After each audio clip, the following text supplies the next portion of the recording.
क्या आप पापी हैं?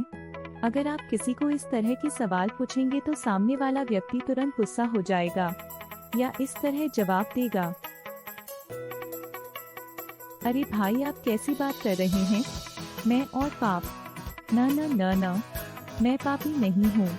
मैं एक अच्छा खासा भोला भाला और धर्मी इंसान हूँ।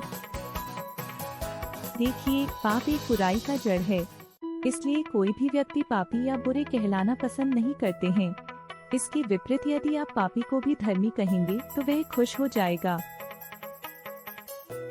पर यह समझना भी जरूरी है कि पापी होकर पाप को न स्वीकारना भी बहुत बड़ी पाप है, क्योंकि रोमियो 3:23 कहता है, सबने पाप किया है।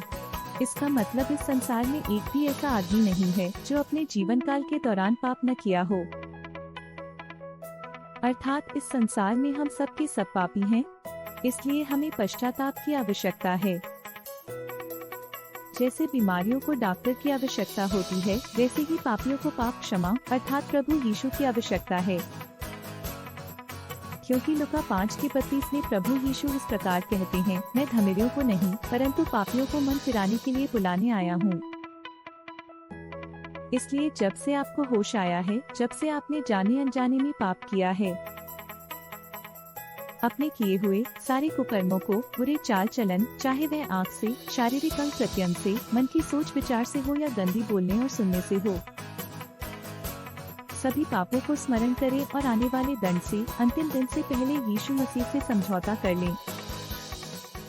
अर्थात प्रभु यीशु को अपने पापों को बताएं, यीशु से क्षमा मांगे और इस तरह बदल जाएं, जैसे पतझड़ के बाद पेड़ में नयापन देखने को मिलता है।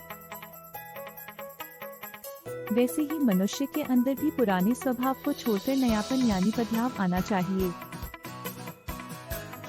इसलिए दोस्तों, अपने पुराने पाप गुनाहों को छोड़कर बदल जाएं और नए बन जाएं, क्योंकि नई चीजों में दोष नहीं होता है।